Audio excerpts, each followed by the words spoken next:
noticed something like yesterday.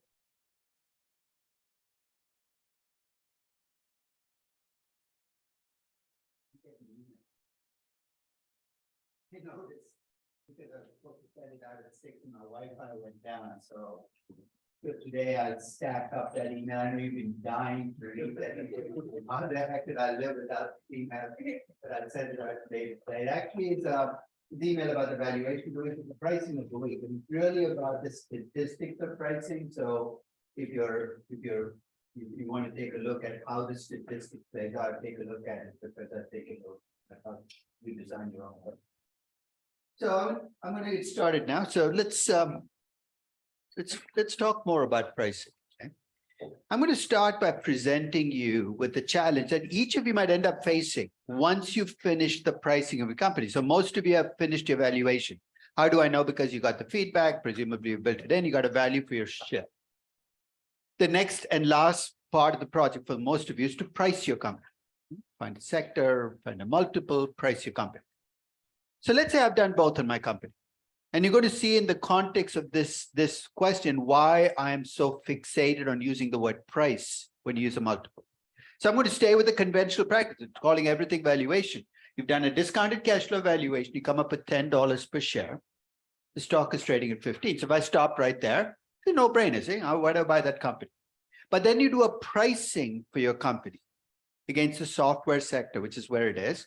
And you come up with a pricing of 20. So you see the challenge you face? What's the final thing you have to do on your project? Tell me whether you're going to buy or sell, right? And the two signals are pulling in opposite directions. The discounted cash flow valuation says sell. You can't tell me to buy and sell. Please don't do that. Okay?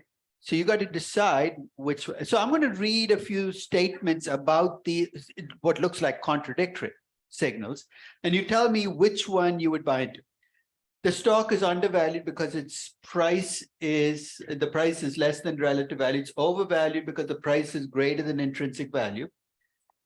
The stock is correctly valued because you took the average of the two numbers. What do you think about that idea? You add the 20 plus the 10 divided by 2, you get 15, right?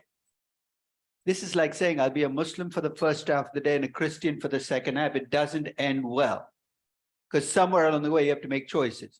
Never, ever mix a pricing with a valuation. You know how many IPOs I see where people do this? The banker will say, we've used 4 different approaches to valuation. There'll be a DCF, and then a pricing with PE, pricing with EV to EBITDA, pricing with this. You'll average the 4 numbers up and act like this somehow carries a signal stronger than any of the 4 numbers. So you want to take the 3 pricings and average them out, I can live with that, but never bring an intrinsic value into it. So choice C is not a good choice, even though bankers use it. Could the 4th choice be, could a stock be both undervalued and overvalued at the same time? And this is where the using of the word pricing can help you. This stock is an overvalued stock and an underpriced stock. You think, how can they coexist? What do we do in pricing? We take what the market is paying and we extrapolate to what we would pay for a stock. Let's say markets are paying too much for software companies. Sometimes when you have a sector in a bubble, that's exactly what happens, right? When you price your company against other software companies, you're asking a very different question than when you're valuing a company. You're valuing a company and saying, given the fundamentals of this company, is this company cheap or expensive? When you're pricing a company, the question you're asking is a very different one. Given these other companies I'm looking at, and what other people are paying for these companies, is this company cheap or expensive? And you can see why the answers can diverge. So there I did the pricing against the sector, right? Can I price the stock against the market, the entire market? Why not? It's a lot more companies. That's a good news. The bad news is a lot more things to control for, but you can price. And today I'm going to talk about the way in which you can price the stock against the entire market, given how the market is pricing every other stock. And the answer you can get there can be actually different than the pricing you got against the sector. So even within pricing, depending on what the comparison is, you can end up with very different conclusions. So remember that about pricing. You're asking and answering a very specific question that's conditional to what you're comparing your company to. And that is both the strength and weakness of pricing. Yes. Research on looking at when there's dislocation for price and dislocation for value, what is the better return? Indirectly, every time you do PE ratio, these studies that look at what happens if you buy high PE stocks and low PE stocks, there's mean reversion. There's historically been mean reversion, which is just a way of saying, if you buy sectors with high PE ratios, over time, those PE ratios kind of meander down to the average. So that's the evidence, and that evidence kind of plays out over and over. You're saying, why don't people didn't take advantage of it? Because mean reversion is kind of this noisy long-term process. You can be right in the long term, but end up being wrong in the short term. So I think that there is enough evidence over time of mean reversion, but it's not a strong enough reversion and a predictable enough reversion to actually make money on it. So let's turn back to slide 55, I think, 56.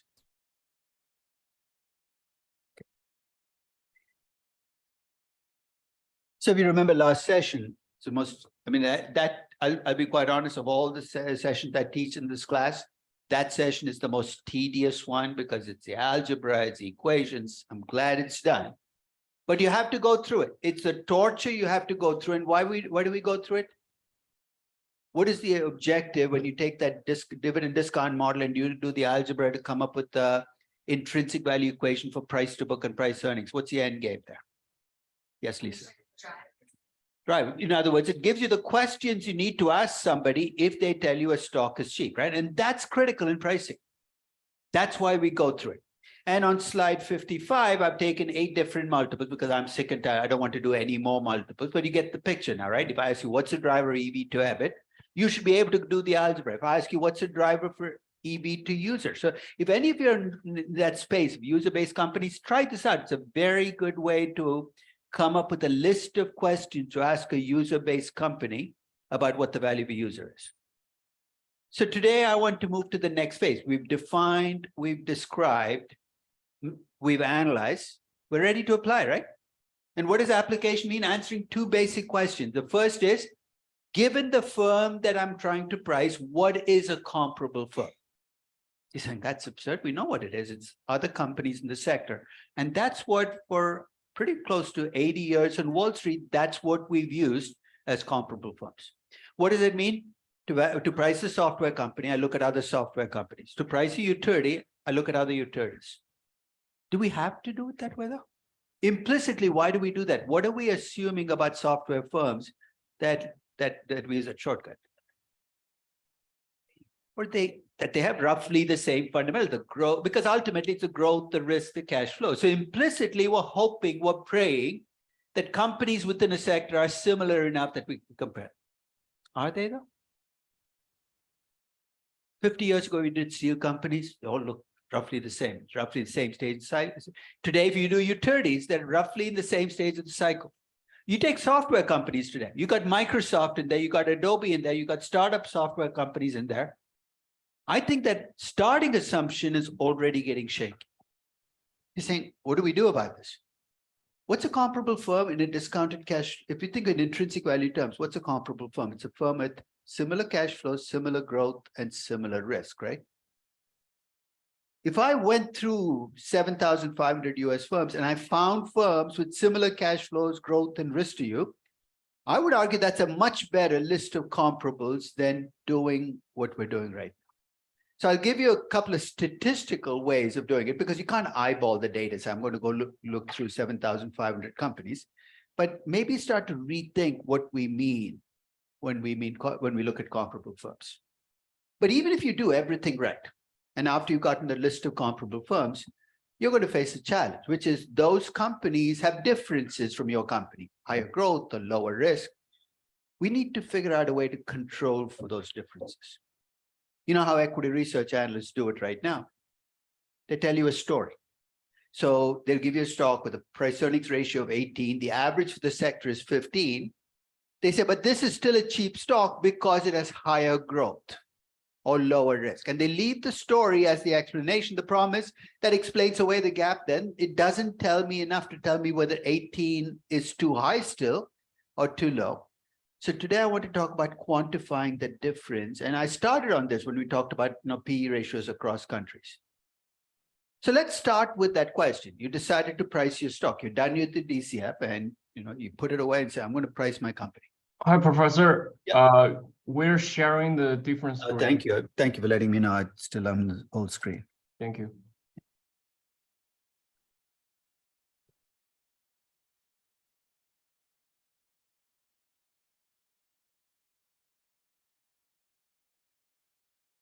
So let's talk about the sample that you're going to draw. So those of you who haven't accessed S&P Capital IQ yet, you haven't needed it for intrinsic valuation, but in pricing, it's going to be incredibly useful.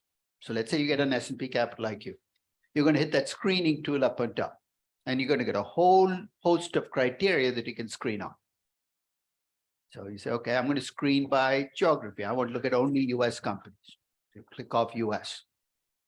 Then it'll say, what sector, and you can pick a broad sector and pick all so let's say you're doing a retail firm. You can pick all retail firms. So you're going to say, I'm going to go narrow and I'm going to focus only on building retail, building supply retail. You're doing Home Depot. And then it allows you to screen based on market cap. Is a Home Depot is a $100 billion plus company. I'm going to look for only building retail with a market cap greater than 100 billion. This is good, right? And then you look at what comes through your screen and it gives you one company. And you look at the company, it says Home Depot. This is not getting you very far. So you try 50, you see where this is going. When you first, when you first start to screen, you want to find companies just like your company, same market cap, same growth. And you're very quickly going to find that for some companies, it might work out. If you're, I don't know, a mid-sized software company, you might be able to find 50 companies. And if you can do that, all the more power to you. But the challenge you will face is, do I want to go narrow and find companies just like mine and end up with a small sample? Or do I want to be much more willing to let in companies that might be different from mine and end up with a large sample? Which is better? It depends on what you plan to do with the sample. If you plan to eyeball the data, you know what I mean by eyeballing the data? You want to look at 4 companies and make these qualitative assessments. You want small samples of companies just like yours. But if you're willing to use statistical tools, 4 companies are not going to do it. You want to go with the large. So you might try both. You might do a small sample, which you want to use to eyeball the data to price it. But you also might want to use a larger sample that captures differences across companies. But that's always a trade-off. The more you define criteria narrowly, the fewer companies are going to get through. And the more willing you are to compromise, the larger sample. And at the limit, you might say, I want a really big sample. I'm going to take every company in the market, and we'll talk about what happens when you do that. But there is no ex ante reason why one is right and the other is wrong. They're 2 different choices. And once you get that sample, you have to decide what you're going to do with that sample. With narrow samples, as I said, you often take the company and you do a very close assessment. For the longest time in the US, you know how auto analysts work? They had only 3 companies in their sample for the entire 20th century: GM, Ford, and Chrysler. They compared them across each other. They compared them across time, but that's it. It was all qualitative because with 3 companies, you can make judgments based on the 3 companies. So think of that as the first. You do direct comparisons of GM to Ford, and you create rules for again, through much of the 20th century, auto analysts had rules. GM trades at a PE ratio about 25% higher than Ford. For much of the 20th century, GM was the more attractive company than Ford, so its PE ratio is 25% higher. And they would make buy or sell recommendations based on that comparison. The second is you let the sample get a little bigger, 12 or 15, then you start to tell stories about how your company is special and deserves a higher PE ratio, or your company has more risk and has a lower PE ratio. The third is you try to bring whatever variable you're concerned about that's different across companies into your multiple. What am I talking about? Remember, I talked about the origins of PEG ratios? You can almost see that analysts in the 1970s looking at a sample of 40 companies, looking at the PE ratio, saying, this isn't working for me. I'm supposed to buy growth companies. I need to find a way to bring growth in. Hence was born the PEG ratio. Just be careful, though, because when you brought growth into the ratio, Remember, you didn't create this clean multiple. You created a multiple that didn't quite control for growth and ended up creating more problems than helping. And finally, you can use statistics. In what way? You can have 500 companies in your sample, right? What are you worried about? Growth, risk, and cash flows or return on equity.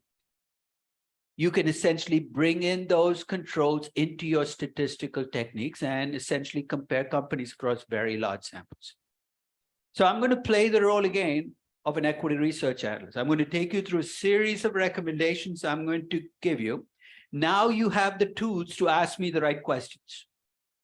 So here's my first try. I'm the beverage analyst. This is my sector. It's an old example, so don't be, the multiples look strange. So there are the trailing PEs, expected growth, and the standard deviation in stock prices. You're saying, why aren't you giving us betas? Remember, once you leave intrinsic valuation, you enter pricing. The way you measure risk can be completely your choice. So with the bank, you'll see me looking at tier 1 capital ratios. So whatever you think is the best measure of risk in a sector is what you're going to bring into the game. So ready? This is my sector. I'm going to put out buy recommendations on 3 companies. Andre's Wine, Todd Hunter, and Hanson Natural. Andre's Wine makes I think the champagne that you see the ad only at Christmas time. Watching the ad actually gives you a headache. I think it's that cheaper champagne. Todd Hunter, I don't even know what they do. And Hanson Natural is, of course, the Hanson sodas. You see why I picked them, right? I'm a naive analyst. Why did I pick those 3? They trade at the lowest PE ratios. But is there a reason they're trading at such low PE ratios? I've kind of given away the game, but play along anyway. What's the reason that Todd Hunter and Andre's Wine have for trading at low PE ratios? The growth rates are the lowest in the sector, so it's low growth. What about Hanson Natural? It looks, I mean, think of a PEG ratio, right? 9.7 divided by 17. What's the problem there? Look at the standard deviation, the highest risk. Again, I'm not trying to explain things away, but I'm saying in this case, the pushback you would have is they look cheap, but go ahead. Or stock prices.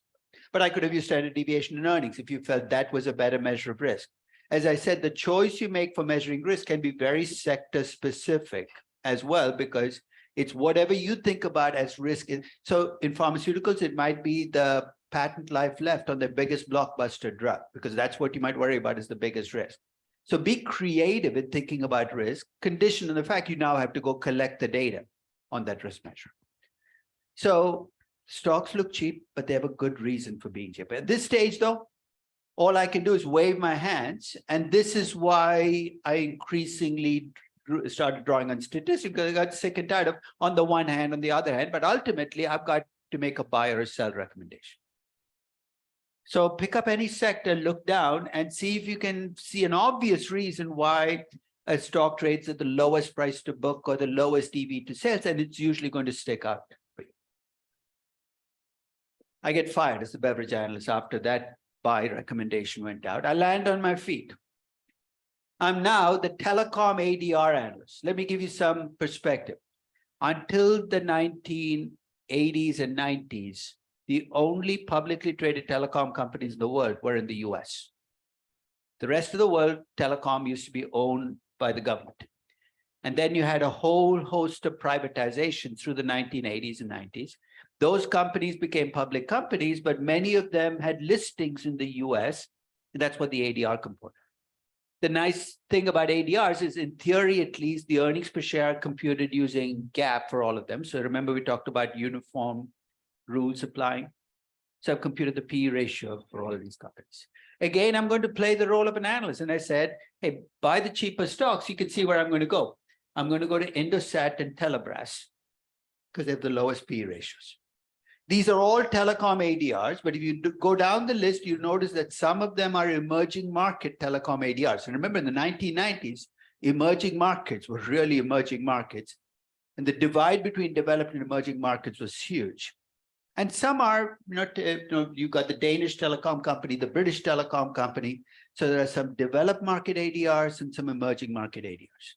So play along with me. We know the PE ratios are different. One thing that worries you is the differences in expected growth, which are in the last second column. The other thing that worries you is some of these are developed market telecoms and others are emerging market telecoms.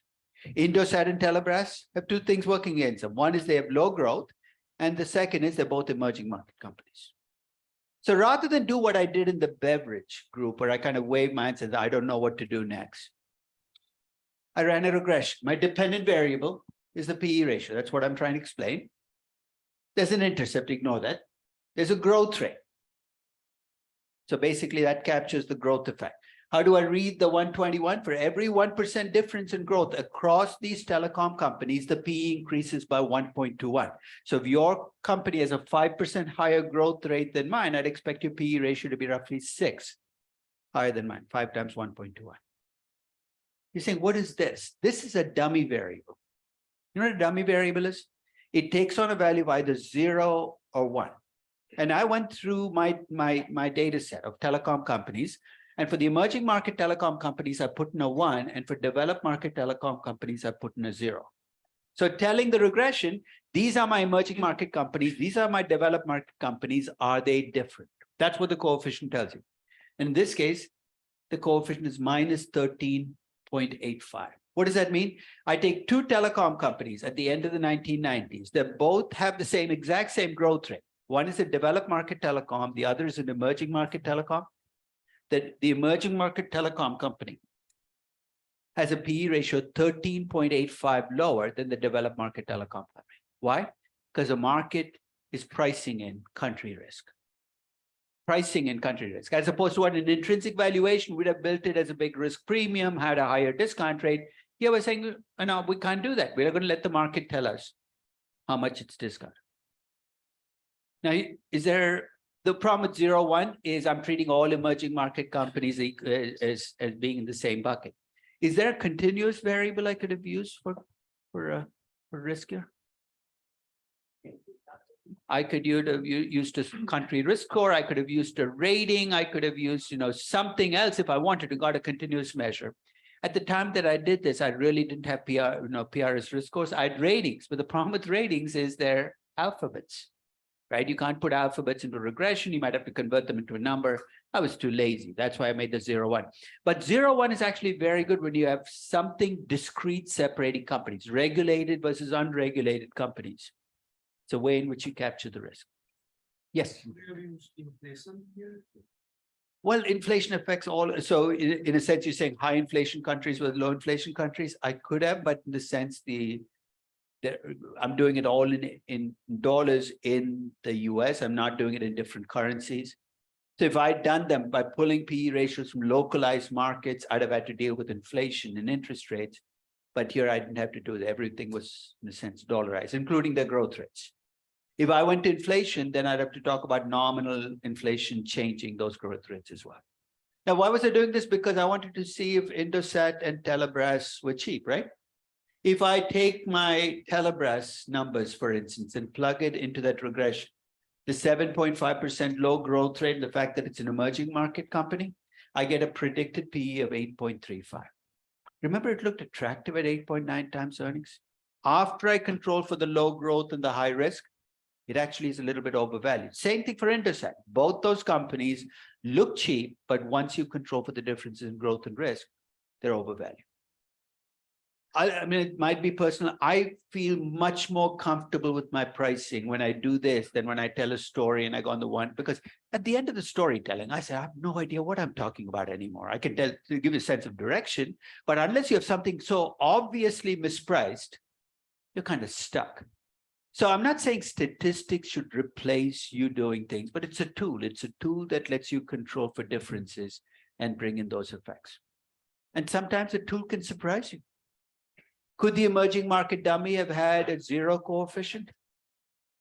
Yeah. And if you're doing pricing, you know what you should do? You should bend down to the market and say, that might not make sense, but I'm pricing things. And if I'm pricing things, I have to go with whatever people are pricing in. So pricing is a tool that, I mean, regressions or statistics are a tool that allow you to see what the market is paying for and what it doesn't care about. So I get fired. as a telecom ADR analyst after I put out that buy recommendation on Telebras and Indosat, and that money blew up. I land on my feet again. Now I'm the European banking analyst. I pull all the numbers down for European banks. And banks are particularly susceptible to price to book ratios, because book value for a bank actually means something, right? Because it's driven by regulatory capital, everything is marked to market. So there are the price to book ratios for the banks. Again, you want a low price to book ratio, right? But remember the companion variable for price to book. And this is the advantage of doing this after the analysis part, is I know exactly what I need to be looking for is the return on equity. So I put in the return on equity. I did bring in the standard deviation of stock price, but in hindsight, I wish I'd brought in something more bank specific. Today, if I were doing this regression for banks, I would have price to book, return equity. But what's the thing that blew up SVB? A duration mismatch, right? If I can now come up with a measure of how much of a bank's assets are invested in T-bonds, and I put that in, that becomes a proxy for, hey, how much should I worry about an SVB like blow up at this bank? So look across and think about what to do with the numbers. So first, I'm going to do a low-tech way in which you find cheap companies. So help me out here. You want a low return, a low price to book ratio in your company, right? In your cheap company, you want a high return on equity and you want low risk. So I'm going to take my sample and compute median values for the sample. How does that help me? I want to buy banks with a price to book less than the median, with a return on equity higher than the median, and a standard deviation lower than the median. Now, that's my undervalue. I think not one bank actually met all three criteria. I could get 2 out of 3, but you take what you can. For my overvalued, I'm going to look for banks that do the exact opposite, trade at a price to book higher than the median, have a return equity lower than the median, and a standard deviation that's higher. Basically, that's worst possible combination. And that again shows you the limits of eyeballing, right? You can do this, and unless something sticks out obviously, which very seldom happens, you get 2 out of 3, and you say, well, is that good enough? So again, I went back to my statistics rulebook, and you can see why desperation drives you back to statistics, because I've given up. The larger the sample and the less obvious the mispricing, the more you have to go with nuanced differences. I ran a regression of price to book against return on equity and standard deviation. While I'm doing all of this, remember when you run these regressions, check the t-statistics, because if you have a coefficient with a as I said last session, a t-statistic of 0.8, 0.7, just take it out of the regression. Otherwise, you're going to get this noise driving your prediction. So if you look at the t-statistics, they're 3.3, 2.33. They both are significant. The signs are in the right direction. Higher return equity stocks have higher price to book ratios, higher standard deviations have low. And that would be interesting today to see if investors are pricing in exposure at banks into the pricing of banks. I don't know. The only way to check is to check the data. So I get the R squared is 79%, tells me that at least in this sector, I'm able to explain a very high percentage of differences in price to book with return on equity. You're saying, what if I have a sector where the R squared is only 23%? You can't fight the data. You think, doesn't that make my pricing imprecise? Yeah. That's not your problem. I mean, remember that you wanted to use intrinsic valuation. Somebody wants to use a multiple. This is holding a mirror up saying, do you really want to use a PE ratio? It doesn't work that well. You can't get blood out of a stone. So what I'm saying is don't spend your time trying to make the R squared go up by throwing in stuff that shouldn't matter. You really take the basics, you come up with an R squared, you hope it's higher so you get a better prediction. But if it's lower, remember, as long as the t-statistics is significant, it's not that you cannot use a regression, it's that you get a bigger range. Most statistics packages. Is it Minitab that they still have here at Stern? I don't know what they're, no, but I don't know. They also have SPSS. I think they have a bunch of different statistics packages you can use as Stern MBA. They all will give you predictions that also give you ranges. And with the lower R squared, you just get bigger ranges. So here's what I did. I took my sample and I used my regression to get predicted price to book ratios. Just like I did for the country PEs, I took And what am I looking for? Stocks that trade at a price to book well below my predicted. And there's a pattern here that, so if you look across, the most overvalued stocks are all bunched up at the end. And that's a red flag that there's some that you're putting. Remember, we're in what's called a linear regression. And to the extent that the relationship is not linear, it's kind of giving you a signal. Maybe you want to try something different. I'll talk a little bit about nonlinear regression, but this is not a statistics class. I don't want to get caught up in that. So if you notice that pattern, there's usually something that in your regression that might be pushing the limits of what you can get away with. So we've looked at beverages, we've looked at telecom ADRs, we've looked at banks. Yeah. Yes. Does that R squared indicate the influence of both?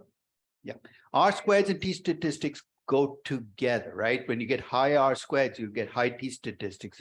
It's so impossible to get a high R square and low T statistics. It'll never come through there. Both affected by the same things, which are, how close are my predicted values to my actual values? That's what the R squared measures.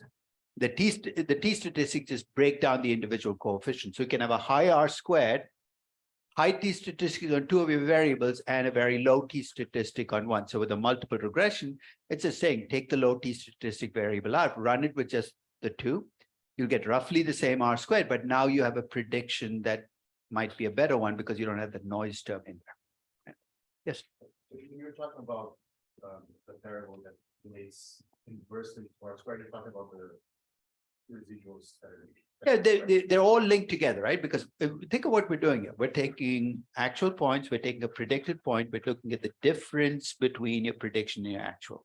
So that's a residual. When the residuals are all zero, you get an R squared of 100%. So think of both as output from your data. Neither drives the regression. They're coming out of the data that you put in and what the link is and how strong that linkage is. And with a sample of 8, it's not too large, so the standard Yeah. error is like Not necessarily, right? If you have something that moves together and they move together really well, 18, you're going to get 100% R squared.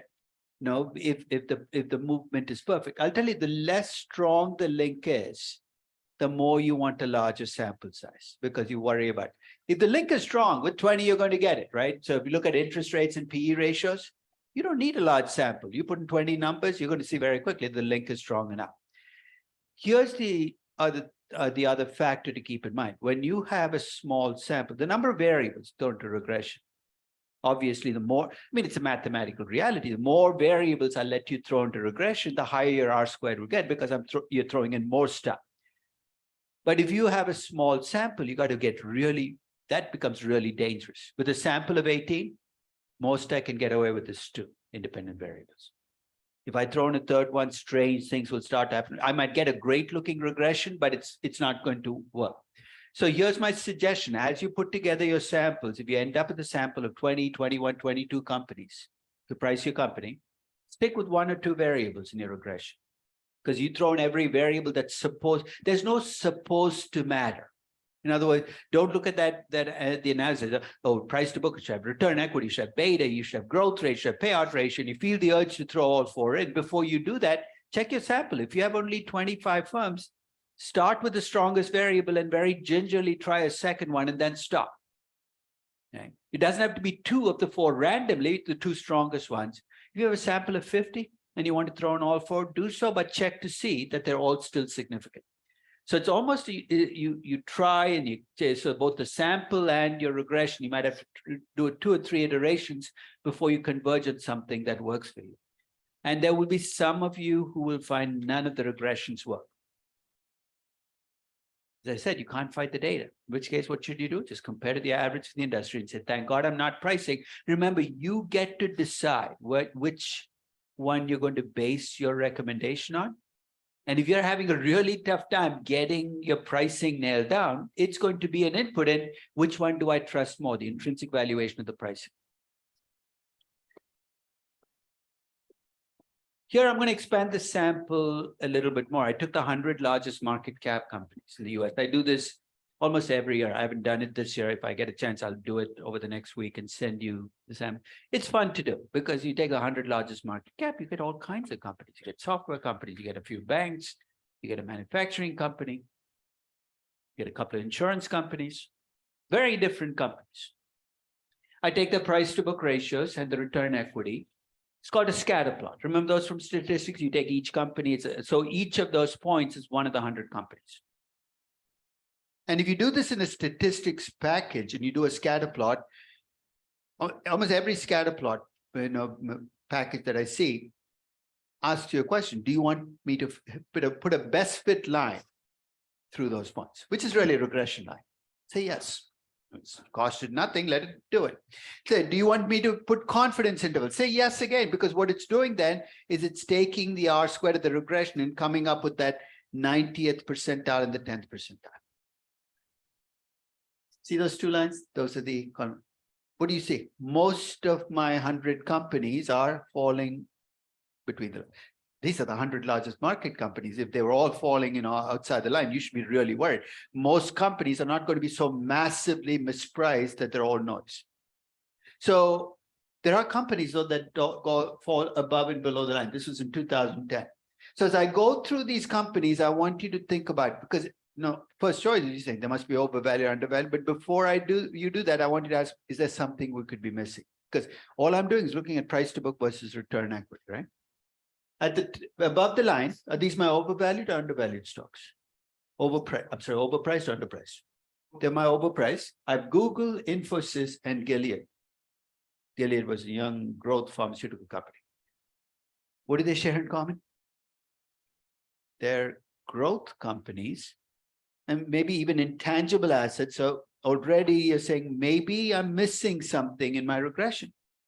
Remember when we looked at price to book, we said it's a function of return equity, it's a function of growth, it's a function of risk. I've looked at only return equity. High growth companies should have high price to book. So your reaction is, those might not be overpriced. I'm just missing the growth part of the equation. I'll give you a way to bring growth in if you want to, but no. Then I go below the line and I get Conoco, Nokia, and ExxonMobil. I don't even know why Nokia is there. Nokia at that point was a company that knew what it was doing. Its phone business was dying.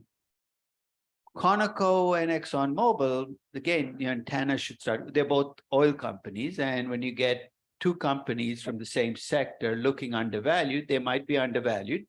But with oil companies, remember, you take price to book and return equity, you're looking at net income in the most recent year. And if oil prices surge during the year, companies may look cheap.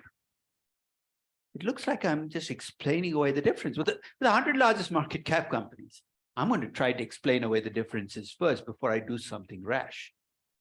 And in this case, at least, it looks like you can explain away the wide divergences, and most of the companies fall within those bands. Now, in case I don't like three-dimensional graphs, they make me dizzy. But you can do a three-dimensional scatter plot. In this plot, I've taken price to book on that axis, return on equity. So think of this as a cardboard box, right? It's three-dimensional. You have price to book, return on equity, expected growth rate. I want you to tell me where in that box your cheapest stocks would be. Let's start with price to book. You want low price to book, high price to book. You want low price to book. You want high return equity, low return equity. High return equity. And you want high growth or low growth. So basically, you want low price to book, high return equity. Hey, you're looking somewhere in here, right? That's where your cheapest stocks would be. There's nothing there. The closest I get is Time Warner. And remember, the closer you get, the cheaper you are. It's actually, that's why I said it's fun doing it. I'm not sure you get great investment recommendations looking at the top 100 companies. But if you did this with 100 mid-cap companies or 100 small-cap companies, who knows what you could find, right? Because you can get some massive mispricing happen on those companies that are under the radar. So try it out. Pick 100 companies in a market which might not be liquid, 100 companies, take Latin America, take 100 largest Argentine company, 100 largest Brazilian companies. Now put them in a sample, see how much you can explain and whether you get some kind of investment judgment coming out. Yes. Kind of by industry, because there's so much heterogeneity in terms of how capitalizing. But it's a good point. Let's say you take intangible companies with intangibles. What happens to their book value? They're good. Too low or too high? They're going to have too low a book value because So the price to book ratios are going to be high. That same book value though, that low book value, what is it going to do to your return equity? It's going to make your return equity look high. One of the nice things about pairing companion variables is whatever you do to screw up the denominator in one is also going to screw up and that's why we need to bring comparables. Otherwise, tech companies always look expensive on a price to book basis standing alone. And banks might look cheap. So this, by bringing in the companion variable, is what allows us to compare across sectors with very different capitalization rates, because whatever sins we commit on one also show up as sins on the other side. If you were to do a regression on these, you'd be able to apply. Exactly. So in a sense, you can say, what is the market doing? So I think the other alternative is to capitalize R&D. But the reason we do pricing is we don't want to go through that dance, right? It's too much work. We want to do something quick and dirty. And this way it comes. One of the interesting things you can see is, we made this big deal about how accountants capitalize leases. I remember when that discussion was happening, how the market would now readjust. It was acting on the assumption that markets were stupid enough to do what accountants were doing before 2019. You know what the effect on pricing at retail firms after they capitalized leases was? Invested capital went up, debt ratios went up, but the pricing remained roughly the same because markets said, we knew this already. You guys are just late to the party. We've already been doing it for as long as leases have been around. So one of my tests on whether these accounting rule changes even make a difference is actually look at how it plays out in the pricing. And if you want to do risk, because that's the other uncontrolled variable, don't think it should be a big variable. Look at the 100 largest market cap companies, because you shouldn't have immense differences in risk. You can do price to book return. You say, can I do price to book return equity, risk, and growth, a 4-dimensional graph? There's a way to do it. You get like 12 scatter plots. Don't even go there. I mean, it looks impressive, but if you're trying to make investment judgments, it's just going to make you dizzy. Yeah. And finally, I took those 100 companies. And while I cannot do a 4-dimensional graph, I can do a regression with 3 variables, right? So there's my regression, R squared of 66. I thought that was pretty impressive that I could take 100 very diverse companies and explain 66% of the variation in price to book with return equity growth and beta. These are not kitchen sink regressions. You know what I mean? We've all been guilty of kitchen sink regressions in statistics classes. What's the objective in a kitchen sink regression? We're going to get the R squared higher. So you throw in variables because they push up the R squared. Let's throw in the height of the CEO. That pushes up the R squared. Let's leave that in there. And if your end game is explaining things away because you threw in variables, that's not my end game, because I want to leave things that are not because of fundamentals unexplained, because that's where my money comes from, saying, why am I paying a higher PE ratio for a company after I've controlled for the fact that there's less risk and higher growth and a higher return equity? And if you look at the coefficients, the signs are all the way I expect. I know I keep saying that. You're saying, when is that going to be different? In a couple of regressions, you're going to see me have a sign that throws me off because it's the wrong direction. Higher beta stocks have lower price to book ratios. Higher growth stocks have higher price to book ratios. Higher return equity stocks have higher price to book ratios. The most compelling of the variables is actually return equity, and beta actually drops out of the regression. I should probably rerun the regression without beta in it, because you're saying, why doesn't beta matter? It should. There is no should when you're doing pricing. The market says, I don't care. You shouldn't care either. I mean, if you really care about risk and bringing that in the right way, just stick with intrinsic valuation. Pricing is what it is. Yeah. You can rerun this regression today in the climate. You see, you expect the regression base to matter more.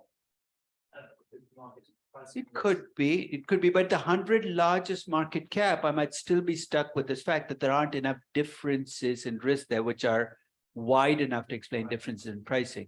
So just maybe the fact that with the sample that I'm looking at, beta doesn't matter that much. Or it could be that maybe the market is using some other proxy for risk. Remember, I said the market doesn't have to think in intrinsic value terms, right? The market might say large companies are safe and small companies are risky. And then you throw in market cap, it might actually have a higher statistic than any risk variable you throw in. Yeah. Yes. Is this a dependent variable of the regression pattern or defines the software? Neither, it's a PE ratio. Right? So to make it a return, what did you have to do? You have to compare that predicted PE to the actual PE, and the predicted PE is higher than the actual PE. That difference, percentage difference, becomes a rough measure of what you will make as an excess return if you buy the stock at the lower price to book. And what happens? The market agrees with your regression and decides to move everything to your predicted value. Unfortunately, I haven't found a way to make markets do that yet. But that part, so it becomes a return once you act on it and you find stocks that trade low price earnings or low price to book. So this was my last year's 100 largest market cap stocks. As I said, I've been too lazy to do this year. I do it at least once a year, so it's about the time of the year I should do it. So there's my regression line, outer points. I couldn't find a single company that fell outside the outer lines last year. So everything fell within the. So again, I mean, this is not good or bad. It is what it is. And, and you can find, so the stocks that fall above the line are your overvalued and below are undervalued. The question is, are they overvalued or undervalued enough that you can statistically point to them? You could be a one-person hedge fund, right? And tell me what you would do if this was the tool in your hand. Buy the undervalued, but what makes for a hedge fund? You can also short the overvalued, then you get down on your knees and you pray and hope that they all move to the regression line, because then no matter what happens to the market, you're going to make money, right? Because this is about convergence. So when you're about quant hedge funds, this is basically what they're doing. I mean, of course, they have statistics PhDs, so they brought in the heavy artillery and the bombs and the nuclear missiles in their disposal. They're not using linear regression, but they're doing effectively the same thing.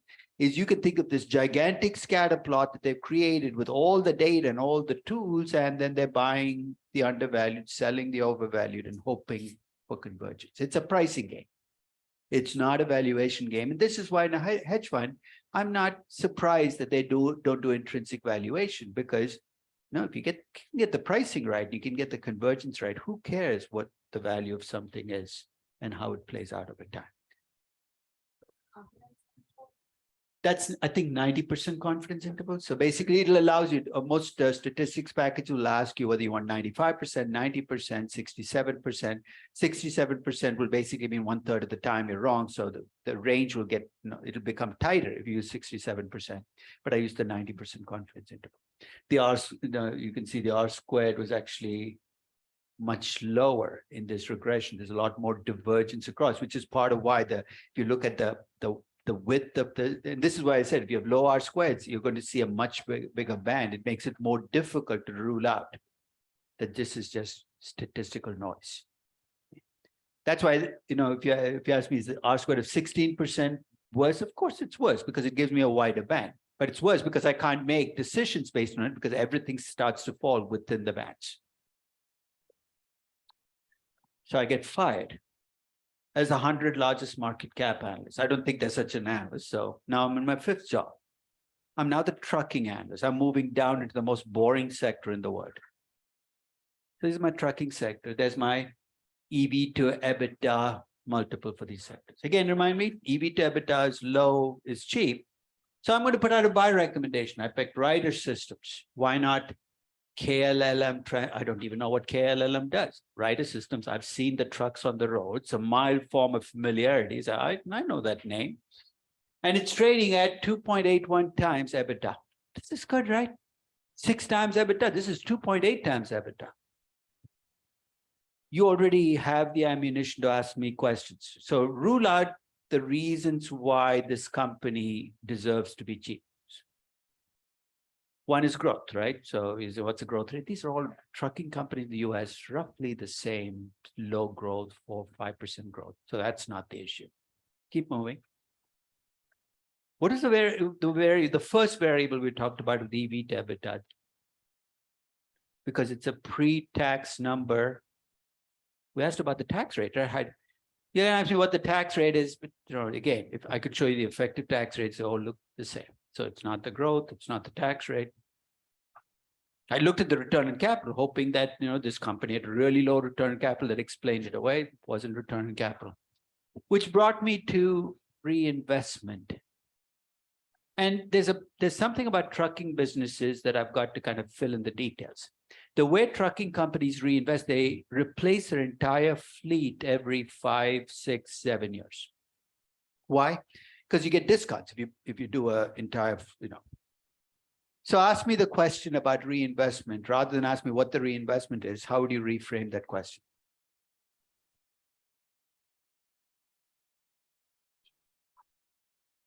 How old is Ryder's fleet, right? If it's got a really old fleet, its EV to EBITDA is going to be really low. You know why? Because you know exactly what's coming after you buy the stock because you think it's cheap. About 2 weeks later, they're going to borrow $5 billion and buy a whole bunch of new trucks. And there goes your EV to EBITDA back up to 7. This was actually, I pulled it off an actual equity research report. It said buy Ryder's cheap EV to EBITDA. And I actually went through the annual reports of trucking companies. They actually report the age of their fleet. All I had to do was add that extra column to my spreadsheet, and the mispricing went away.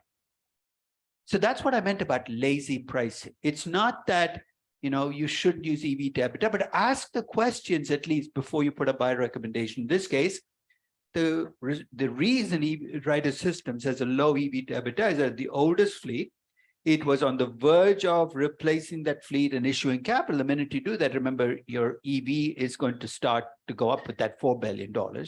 And all of a sudden, 2.81 times EBITDA becomes 7 times EBITDA.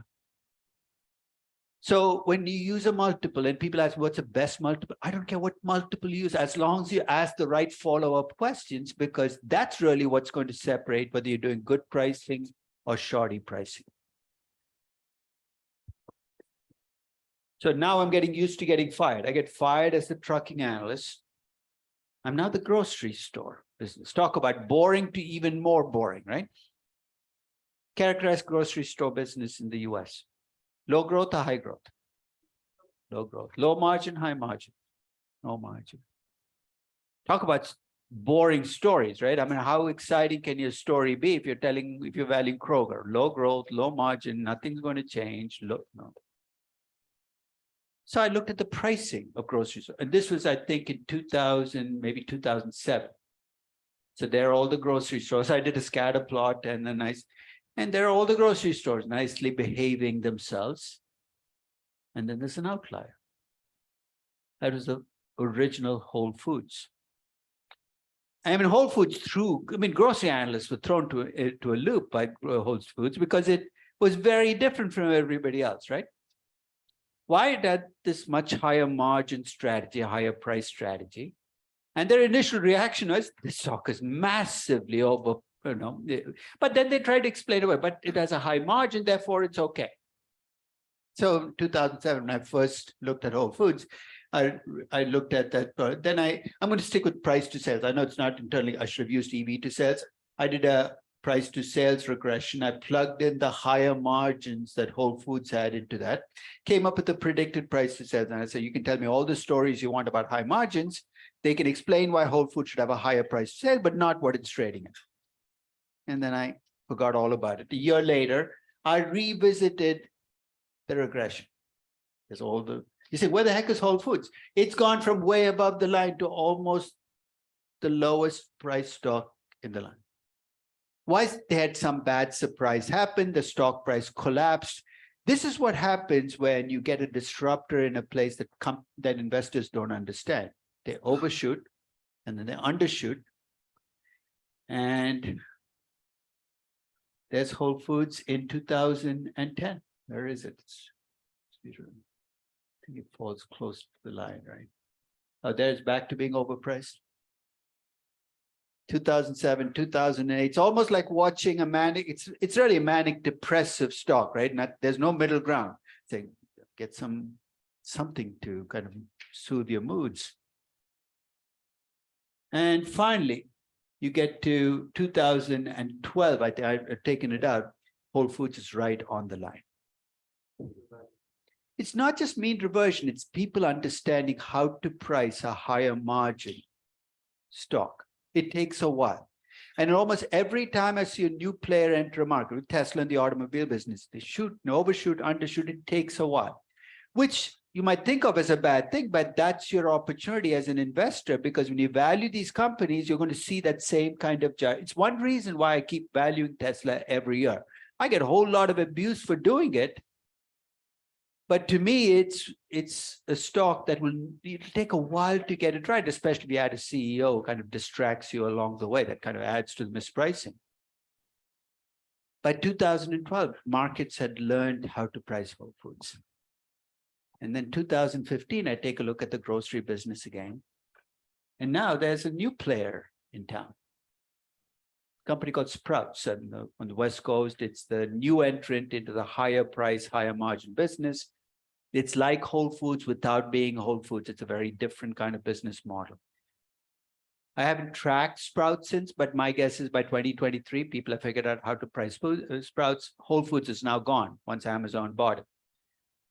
But sometimes it's good to track a company over time, especially if it's a company that's different from the traditional companies, and see how long it takes investors to learn how to price the company.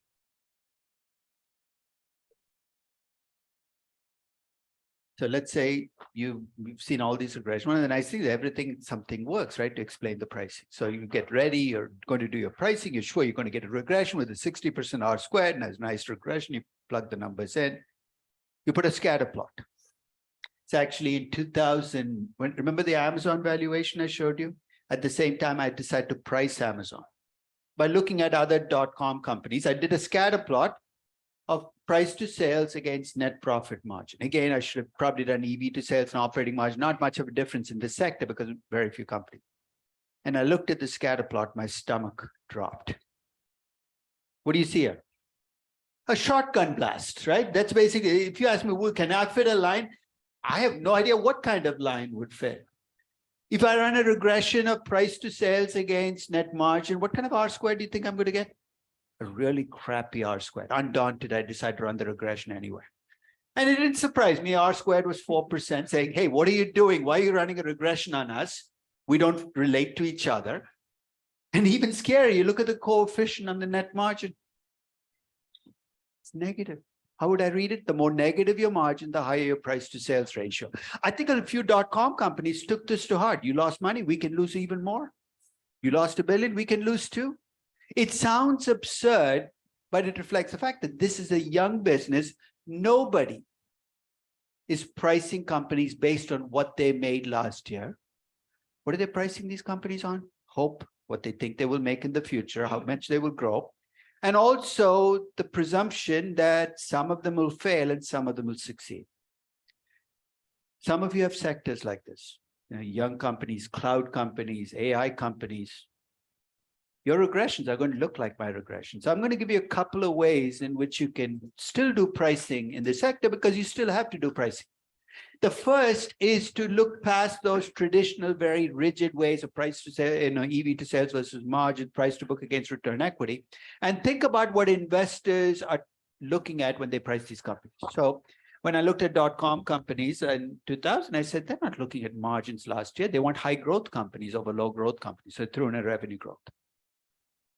I also factored in the scaling effect, which is if you're $1 million company, you can trade at 100 times revenues. And some of these .com companies did, but as they get bigger, you can't keep trading at 100 times revenues because your base gets much bigger. So I threw in the level of revenues. And then I thought about, is there some way I can bring in a failure risk in here? Remember, I can't do this individually with each company like I did in a DCF. And I thought about how young tech companies of those days and still fail. They don't fail because they fail to make a debt payment. They fail because they run out of cash. So I threw in how much cash these companies had as a percent of revenues, my presumption being the more cash you have, the greater the chance of survival. In fact, analysts used to have this cash burn rate where they figured out how many months of cash you had, and the more months of cash you had, the higher your pricing was. This was my variant. I ran the regression, I got an R squared of 32%. I was ecstatic. In this sector, if I can explain 32% of the pricing, this is way better than what I expected. If you look at the T statistics, it turned out that the scaling effect was actually weaker than I thought it was. I might as well take that out of the regression. Revenue growth did matter. Higher revenue growth companies had higher revenue multiples and lower revenue growth. And the more cash a company had as a percent of revenues, the higher the pricing was. I plugged the numbers in for Amazon into this price. And I got a predicted price to sales ratio for Amazon of 30.4. It was trading at 25.6 times revenues. So based on my pricing, what am I finding? Amazon is underpriced. Let's use the word priced here, was underpriced. At the same time that I did my DCF, remember the value I got was $35. The stock was at 84. The stock was undervalued and overpriced. And a year later, I don't look for vindication. I've been vindicated in both counts. The stock was down, so the undervaluation was right, but it was down only 80%. You say, what do you mean down only 80%? The rest of the sector was down 95%. You won. You lost less. And that's the thing about winning in pricing. Winning in pricing doesn't mean you make money. It just means that you lost less money than everybody else. And if you're judged on a relative basis, that's all you need to do, right? So when you do pricing, keep that in mind. You're making a judgment that reflects what everybody else is paying, and it's going to show up. Ed? You bring in the lowish R squared to that. It's going to be a range. So basically the 30 point something that I got for Amazon, I should have shown you the range I get around. It was like 20, it was basically 25.5 to 35. It's a pretty wide range because the R squared was low. If the R squared had been 80%, the range would have been 28 to 32. So actually I was at the very bottom of the range. I barely made it below that line. But the higher the R squared, the tighter your prediction can become. It becomes easier to act on a prediction then because more things are going to fall outside. Yeah. The second is to do what's called forward pricing. This is what every VC does, right? What's a forward pricing? What's the trouble you're having with these companies right now? There's not much substance there. Not much in revenues, not much in the earnings are negative. And what do you hope will happen to these companies? That they will get bigger, they will get more profitable over time. You did this in your DCF, right? You took a money-losing company into money-making company.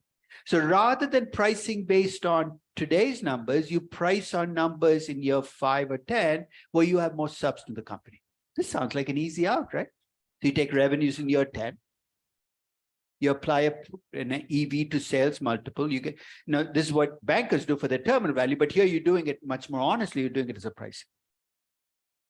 Perfectly okay, but remember, there's many a slip between the cup and the lip. So if you come up with this forward pricing of 150 billion in year 10, remember, you're buying the stock today, right? Well, part of you says, I'm just going to discount the 150 billion back today. That's a start, at least considering time value money. But think of what else you're not factoring in. What else is missing if you just discount the forward price back today at a discount rate? Are all these young money-losing companies going to make it to year 10? That failure rate. Remember I told you, you thought you were running away from all the things I was trying to get you to do in a DCF and doing pricing. You're doing forward pricing of a young company. You got to think about failure rate, right? That's not factored in. What else is not factored in? What do these young companies have as cash flows in years 1, 2, 3, 4? Often big negative cash flows that require that you raise equity, right? You say, why does it affect me? Because you're buying a share of the stock today. That share is going to get diluted. So about, I think in 2015, a Tesla valuation it's actually one of my very first Tesla valuation, a terminal value of 69 billion. And my value today was about 8 billion. People say, well, where did all that money go? So I actually took my terminal value and actually started working backwards. Say, this is how much you lost for pure time value of money. This is how much you lost for risk, because if you think about what you charge above the risk-free rate, this is how much you lost because there was dilution. So what I'm trying to say in a kind of long-winded way is when you get a forward pricing or a forward value for your company, you have to think about all those slices coming out. And the further out in the future a number is, the more of that value you're going to end up losing. And by the time you get to today's number, you might end up with 1/10 of that number or 1/20th of that number if you have a high growth money losing company. Yes. Currently, how do you do that? I did with my DCF, because in a DCF, it's easy to do, right? Because, to break out the risk part, all I did was I first discounted the cash flows to the risk-free rate. I come up with the value. That's just a pure time value. Then I discounted back at the cost of capital. That difference is risk. And then because I have the negative cash flows, I discounted the negative cash flows. That's a dilution effect. So in a DCF, actually, I can do it. And what I'm saying is, when you're doing pricing, this all happens implicitly. And this is what terrifies me when people use forward pricing of young companies. They wave their hands, even if they're, but if you ask them, how much is the dilution going to affect me? They can't answer that, because they without doing the cash flows and thinking about the time, you cannot really answer those questions.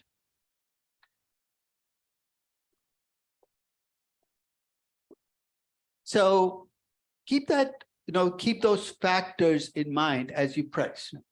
So when you think about all the multiples I've used, so far all the multiples I've used have built off an accounting number: revenues, operating income, net income.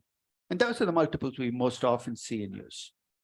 But if you have a company which has revenues that are negligible, then often you'll see a shift away from the accounting numbers to something that could drive those revenues. I'm talking about market value per user, market value per subscriber. You think, is that okay? If the market is pricing users, and that's what's driving, and your job is to price companies, guess what? You've got to follow the script. In 2013, when Twitter went public, I did a discounted cash flow valuation of Twitter. It's on my website. In fact, I reposted it a year ago when Elon targeted Twitter. I put the original valuation. And I priced Twitter in 2013. How did I price Twitter? I looked at other online advertising companies at that time, companies like Facebook, which were publicly traded. I got their market values. So those are my publicly traded companies. They're my market values. They all got their money primarily or a big chunk of it from advertising. And then I collected all the accounting numbers that are typically used. Revenue, I looked at net income and operating income and EBITDA. And then I also went, and this was actually, I had to go outside the financial statement, and I found how many users each of these platforms used. I was completely agnostic. I'm saying, I'm going to let the market tell me what it's pricing in. Saying, how are you going to answer the question? If I wanted to answer the question, what is the market caring about the most? What's the statistical tool I'm going to call on first? I want to see what drives market cap or enterprise value. I did a correlation matrix. I said, tell me what you correlated with. I don't care what you are, but I want to get, so if you look at the first column, you can see what's driving market cap or enterprise value, and especially enterprise value. If you look across both, you can see on both those variables, the item that best explains differences in pricing and enterprise value is number of users. So I went back to the page and I took my enterprise value and divided by number of users, CEV per user. The median value was about $100. There are high and low numbers. Why are numbers higher for some than others? Well, remember, the value I'm going to be willing to pay for a user will depend on the lifetime value of a user. So this is the market's estimate of how much is an Uber rider worth versus a Lyft rider, and a Facebook user worth as opposed to, and this is how the pricing worked. So at about $100 per user, Twitter had 240 million users on the date of their IPO. So guess what my initial pricing for Twitter was? I took 240 multiplied by 100, which gave me 24 billion. And I'm saying, I'm done. I think that is so sloppy. That was actually close to what they went public at, $24 billion. Don't make pricing more sophisticated than it has to be, right? It's a data-driven process. It's not what should be in there, it's what's in there. What do markets care about? Do I like pricing? No, I mean, I'd prefer to do intrinsic valuation, but I need to understand pricing. If I'm buying a social media company and I know that the pricing is driven by user count, I've got to factor that into my decisions as to when I might buy the company, or how much I pay for the company, or how quickly the adjustment will happen. So even if you don't like the fact that markets price companies based on users and downloads and subscribers, if it does, it's good to know what that process looks like. So take a look at those 7 examples from the beverage thing where I wave my hands all the way to the users and kind of, you get a sense of what pricing is. Pricing is, there's no model, there's no theory, it's really data driven. And the problem right now is we're not using the data. We're using average PE and telling a story. We don't have to do that anymore. Use the data better. Now, once you start to control for differences across companies, you very quickly realize, why do I stay sector focused? Why can't I bring every company in the market? And at the start of every year, I go through an exercise. I tried to look at different, what explains PE ratios across all US stocks, price to book ratios across all global stocks. In other words, I run a regression across the entire market. Now, part of you says, but they're very different companies. But if I control for differences in growth, risk, and return equity, I should be able to compare. And if there are differences I cannot explain away, that tells me that there are some segments of the market that are being mispriced relative to others simply because people are taking a sector and overpricing it or underpricing. So I decided to do this. When the first time I decided to do this, before I ran the regression, I wanted to make sure I wasn't going to get my hopes up too much.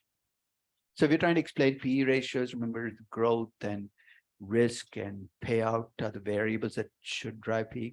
Which of those do you think is going to dominate in the market? Growth. So that's what I saw. I said, let me see what the scatter plot looks like between PE and growth. This is what the PE growth scatter plot looks like for US companies. Is there a positive slope? Yeah, I guess so. But it's an incredibly noisy relationship, right? It's like, I don't know what to make of that.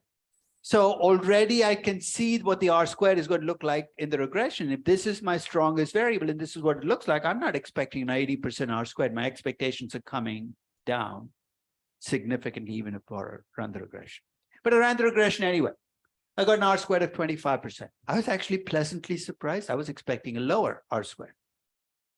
25% of variation in PE ratios across all US stocks can be explained by growth, beta, and payout ratio. Again, I'm not doing a kitchen sink regression. I'm staying with those 3 variables.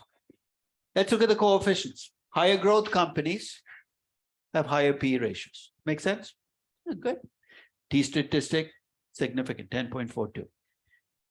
Higher beta companies have higher PE ratios. Wait, that doesn't make any sense. Don't do something stupid. Like go and say the plus doesn't make sense. Let me put a minus in front of the 2. You can't do that, right? Don't mess with the data to make it match your price. It is what it is. We'll talk about why this is happening, because clearly higher risk companies should have lower PE ratios. That doesn't seem to be happening. And higher payout ratio companies have higher PE ratio, which actually makes sense. Higher payout for a given growth rate is more efficient. Statistical significance in all 3 variables, R squared of 25%. I don't know how much you remember when about linear regressions in statistics, but when you run linear regressions, the first question you're always asked is this okay? Is the relationship non-linear?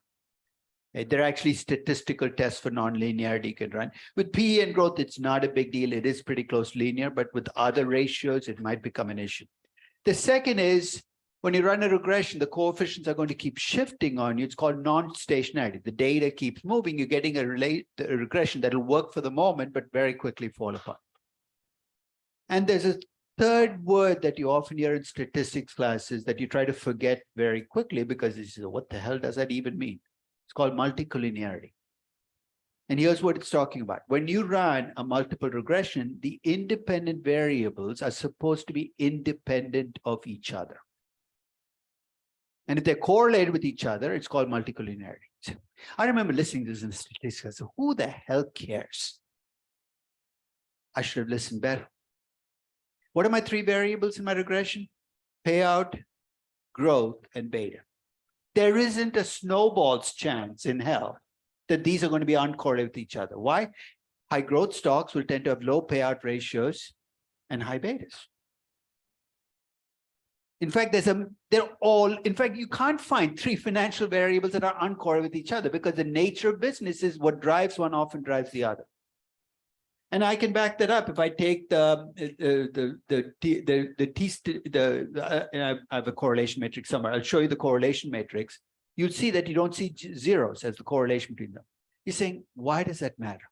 Remember you saw that beta had a positive coefficient? Let's suppose your high growth companies all have high betas. What does a computer see when you feed in data? It sees 4 columns of data, right? It doesn't know one is, you can call them whatever you want, but in the computer's head, it's just data. If your high growth companies all tend to have high betas, do you blame the computer if it gets confused about what beta is measuring at some point in time? In fact, beta here is becoming a better proxy for growth than it is a proxy for risk. And in the regression, what you're getting is 2 variables measuring growth, one called growth and the other called beta. And there is the explanation for the positive coefficient. So as you look at each of these, of course, so when you run this regression, of course, you want to stop and make sure that the coefficients are statistically significant. In my case, they were all statistically significant for the US. But I think when I ran it in Japan, the beta dropped out and I ran it in Europe. So I actually had to prune the regressions in some of the countries because they were not statistically significant. Why leave noise terms in? And the second is an issue that can happen statistically, but can create problems in pricing. That intercept from the regression is output from the regression. My intercept, I think, was 8.63, which means when I estimate a PE ratio for a company, I start with 8.63 and then add all these elements. Can you have a negative intercept in regression? You can. But if you do, when you price companies, it can create a problem. Let's say you get a negative intercept of -10. I've actually run regression with a negative intercept of -10. And then you start to predict PE ratios starting with -10. You can end up with a predicted PE of -2, right? Doesn't have. So sometimes when you get big negative intercepts, it's a problem when you do predictions. And there's a quick fix for it. It's not a perfect fix, but it's a quick fix. Almost every regression package, including Excel's own internal regression package that's in data analysis, allows you to run your regression without a constant. It's a check you put out, no, I don't want a constant. It'll rerun the regression through the origin, through 0. It's not particularly good statistical practice. Why? Because you've taken your best fit line and moved it to so you're getting a less best fit line, but in return you get 0 intercept. So if you have an intercept that's creating trouble, you can rerun the regression through 0, and that effectively will give you take care of the problem. It'll give you a less robust regression, but one that's more usable. And finally, here's the correlation matrix that I've put. So if this were a perfect regression, you know what this matrix should look like? All of the independent variables, the correlation between them should have been 0s. But they're not. There's your multicollinearity right there. See, what do I do about it? If this were a statistics class, you could spend 6 sessions on, you can try this. I'll tell you what I do. I just let it be. And here's why. That beta coefficient bothers me because it's the wrong direction. But you know what? You can still use these regressions for prediction. The collective regression still works, whether beta measures risk or is a second measure of growth. I can still use them for predictions. It's not perfect, but no, it is what it is. So if you have a regression, you get the wrong sign, don't spend too much time trying to fix it. There are statistical fixes that can require you to, but ultimately, once you do all of that, you end up with these convoluted, complex regressions that you can't explain intuitively to people. So here's the end game, though. You're saying, why am I running this regression? Because I want to price stocks. If I came to you with a stock like Disney and say, hey, is Disney overpriced, underpriced today? Relative to the market, I can take my market regression, plug in the numbers for Disney into that regression, and come up with the predicted PE. Actually, I did this in this year's regression. I got it 21.43. Plugging in Disney's beta, Disney's growth rate. You say, what do I do with that? If Disney were actually trading at 31 times earnings and my predicted PE is 21, and if I wanted to, I can get a range around this to make sure that it's not statistical noise. I would conclude Disney is overpriced relative to the market and how growth, risk, and payout are being priced. Now, I wasn't kidding when I said you can be a one-person hedge fund. You can run this regression. You can get predicted prices for every stock in the market, and then look at the 10 most underpriced and the 10 most overpriced, And if your basic regression is sound, hope that they start to move towards your regression line. So if you go to my website, I mean, I don't want any of you running market regressions because it is bulky, unless you want to. Because you have Capital IQ, you can download so if you want to run it on a small market, I would recommend a market like Spain, or a market like, Argentina or Brazil, market where you have relatively manageable number of companies.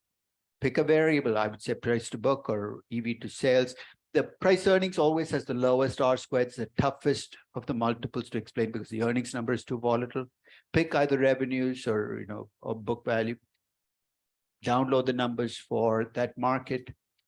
And if nothing else, it'll make you appreciate statistics more and say, I wish I'd spent more time on that class, and perhaps go back and revisit that, because that's actually something you need to have in your toolkit.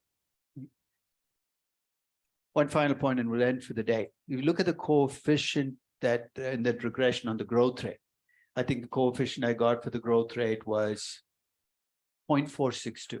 Think of that. Remember, I talked about the equity risk premium is the price of risk in the market. The coefficient you see on growth is how much the market is willing to pay for a 1% growth rate. I've kept track of that number over time. And in this graph, I've reported both the equity risk premium, which is the price of risk, and that coefficient on growth, which is how much the market is willing to pay for growth, the price of growth. So think of yourself as a high growth, high risk company. What does nirvana look like to you?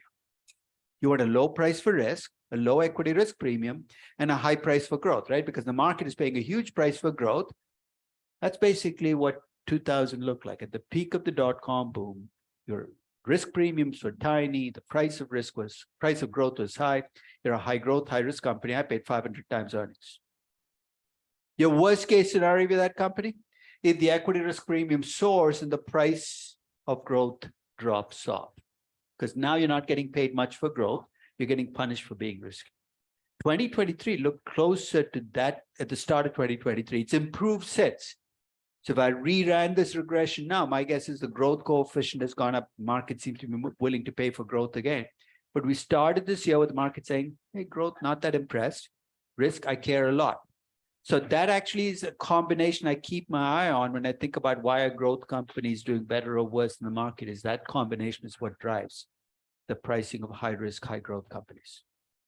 Okay, so we're very close to the end of pricing. Next session, I'm going to mop up pricing. I'm going to show you what the multiples look like globally.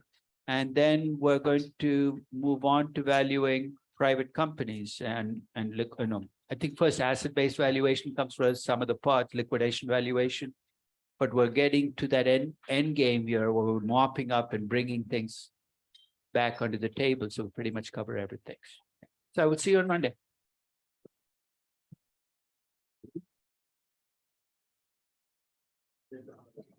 Yes. But one of them is related to the samples that we're using to run the regressions and to run the medians. Mhm. Do you feel like taking the